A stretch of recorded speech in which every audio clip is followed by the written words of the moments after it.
Ingredient number 10. Is it playable? Is it playable? Is it game relevant? Is what we are asking this player to do something that they will actually have a chance to do more than just once in a basketball game? If not, we're probably wasting their time and our own time. Unfortunately, most programs, most one-on-one training that I've seen, definitely most skills and drills nights, and most team coaches to some extent get the 80-20 rule backwards. They spend a lot of their time working on incredibly complex, irrelevant skills for the player that the player is never going to have a chance to do in a game. Because the situation is too niche specific or the skill is too complex, basically all the stars would have to align for that situation to actually arrive with the player to be able to execute the skill in the way that they're working on it, to have it actually be relevant to that particular situation.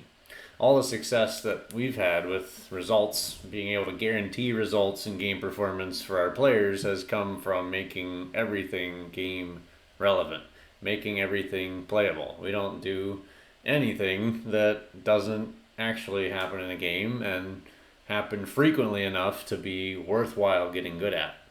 We play basketball, essentially. We practice basketball situations. We practice game scenarios with live or dummy defense, and we practice a lot of decision making relative to that situation and the cues that are going to come from teammates and defenders. We practice everything with the intent of applying it to a game, and we really do try to take the 80-20 rule, where the 20% of things that happen in a game are going to have 80% of your results. We try to get really good at those that happen consistently every game and produce the most results. And for some beginner players, that might just be the footwork of how to move your feet when you catch a pass so that when you drive, you don't travel every time you attempt a drive.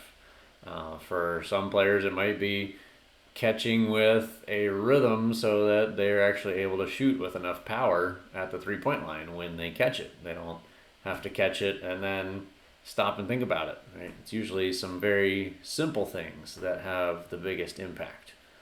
But really just taking that simple framework of making everything game applicable can drive a lot of efficiency and a lot of focus as coaches, and as well for our players, that they are not distracted by a whole slew of weird, random, maybe exciting, complex things to work on. We dial it into maybe complex situation going on, but what we need to get good at is this, zooming in for them on the most essential piece that's going to have an impact.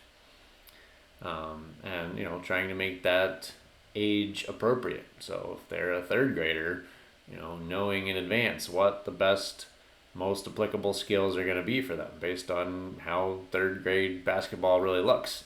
And, if they're an advanced player in eighth grade, looking at what kind of offense they're most likely going to be run with their team and fill in all the pieces that their team coach is not going to be able to show them, but give them a really big edge by, again, focusing on the things that are going to happen the most frequently, given the role that they have, the team that they're on, and so forth.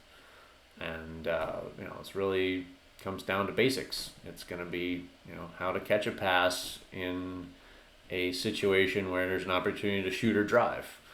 It's how to throw a pass against really good pressure defense, how to cut and move without the ball after we've thrown a pass, being able to catch a pass and shoot it, be able to catch a pass and drive it, be able to defend passing, defend drives, defend an opponent shooting, rebounding, miss shots, like all the basic things that people call fundamentals, but they also work on in isolated scenarios without all the context, or they expect players to do it inside of a very complex 5-on-5 scrimmage. So really the niche that we've found, how we're able to bridge the gap for players is really giving them the situational setup, but then zooming in on the technical skill that goes with that. And that leverage impact really shows up in a lot of ways on the individual side as well as the team side. If there's 60 possessions in a high school basketball game, out of those 60, about 40 of them are going to have some very consistent factors, right? About a third of them are going to be, fast break transition kind of chaos, but the other 2/3 of them are going to be really consistent. We walk up, we run a set play against set defense. There's a limited number of things that are going to happen.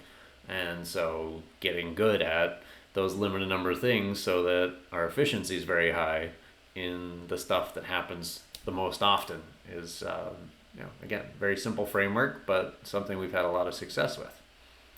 And instead of the player having to think about the million potential niche little basketball situations and skills that they could combine in a lot of cool ways with a lot of cool cones and obstacles on the court, we're just working on, here's the situation, here's the decisions you're going to need to make, here's the skills downstream from those decisions, and again, those are the things that are happening most frequently in the game. So we're not even going to work on the number 6, 7, 8, 9, 10 options that might happen less frequently in a game because they're maybe happening once or twice. We're going to work on the top 5 or 6 things that happen every game and multiple times a game.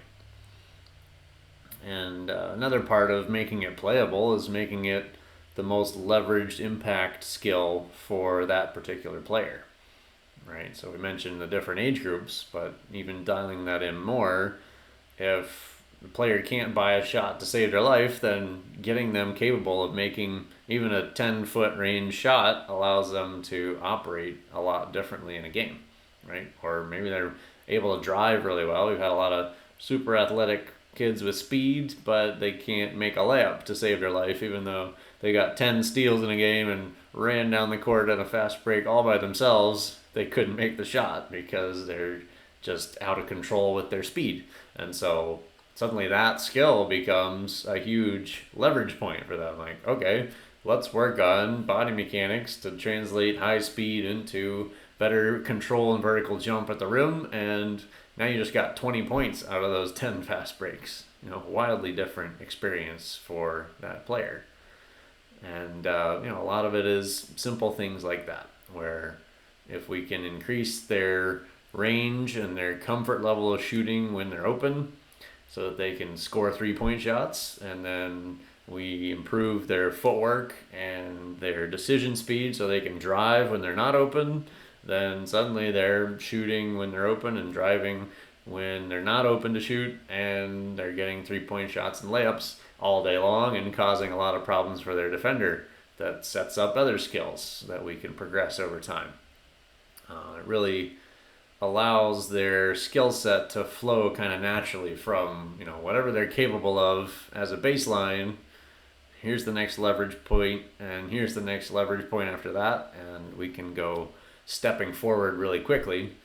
And all of that's only possible, again, another reason that we've had a lot of success in my mind is that it's game relevant to the player. So we're not showing them this thing that's 4 steps ahead and disconnected from anything they've ever actually done or situation they've even seen in a game.